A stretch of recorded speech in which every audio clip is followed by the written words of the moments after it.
শান্তিপূর্ণ পরিবেশে শুরু হলো ভারতের লোকসভা নির্বাচনের তৃতীয় দফার ভোট গ্রহণ।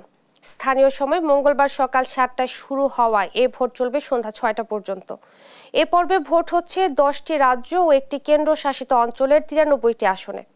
এর মধ্যে আছে পশ্চিমবঙ্গের মালদহ উত্তর, মালদহ দক্ষিণ, মুর্শিদাবাদ ও জঙ্গিপুর। এ পর্বের মূল আকর্ষণ মোদির নিজ রাজ্য গুজরাটের 26টির মধ্যে 25টি আসনেই চলছে ভোট গ্রহণ। এছাড়াও ভাগ্য পরীক্ষা হবে কেন্দ্রীয় স্বরাষ্ট্রমন্ত্রী অমিত শাহর। গুজরাটের গান্ধীনগর আসন থেকে পুনরায় নির্বাচিত হতে প্রতিদ্বন্দ্বিতা করছেন তিনি।